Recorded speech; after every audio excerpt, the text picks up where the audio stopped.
नमस्कार, मी योगेश. मीनाक्षी शिंदे यांनी नुकतीच सर्व नगरसेवकांना पेन्शन जाहीर करण्याची मागणी केली. मीनाक्षी शिंदे ह्या ठाणे महानगरपालिकेच्या माजी महापौर आणि सध्याच्या विद्यमान नगरसेविका आहेत, शिवसेना शिंदे गटाच्या.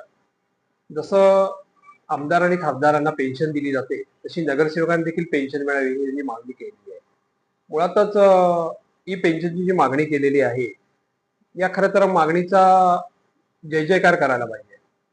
एके ठिकाणी आपण पाहता किती वास्तवता आहे, महागाईचा भडका या ठिकाणी वाढत असताना नागरिकांच्या समस्या कशा त्या निवारण करता येतील या संदर्भात उपाययोजना करण्याच्या ऐवजी नगरसेवकांना उलट पेन्शन कसे मिळेल ही कल्पना ह्या लोकांना सुचते.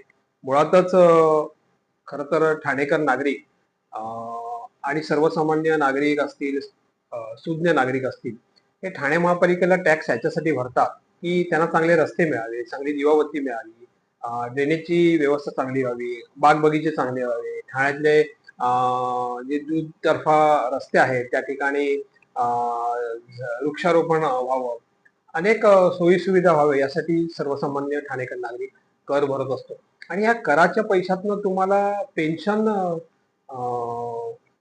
हवी आहे, हे मुळातच कुठेतरी या ठिकाणी मुळातच या ठिकाणी ह्या पैशाचा गैरव्यापार करायचं तुम्हाला कसं सुचतं आणि हे तुम्ही पेन्शन लागू करा हे मुळात ठरवता तरी कसे? आणि खरं तर बरं एखादा नगरसेवक किंवा नगरसेविका आर्थिक सबळ नाहीये किंवा सक्षम नाहीये असं कुठेच नाहीये. सर्व नगरसेवक आर्थिकदृष्ट्या सक्षम आहे. बरं हे एवढा नगरसेवक कार्यकाळात पैसे कमवतात की यांच्या 7 पिढ्या बसून खातील एवढे हे पैसे कमवतात. आणि हे काय मी काही वेगळं सांगायला नको.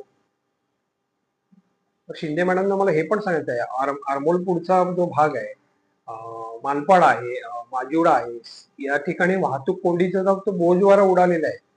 खरं तर वाहतूक कोंडी इतकी होती तिथे कधीतरी उतरून बघा किती त्रास सहन करावा लागतो.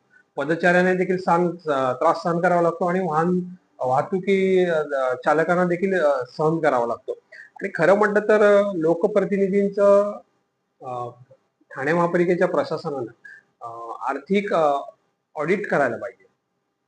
खरंच आर्थिक ऑडिट करायला पाहिजे. आणि शिंदे मॅडम तुम्ही तर फक्त पेन्शनची मागणी केली. तुम्ही तर खरं नगरसेवकांना आलिशान कार मिळायला पाहिजे, मर्सिडीज गाड्या मिळायला पाहिजे, त्याच्यानंतर आलिशान फ्लॅट्स मिळायला पाहिजे, नव्हे तर मोफत विमान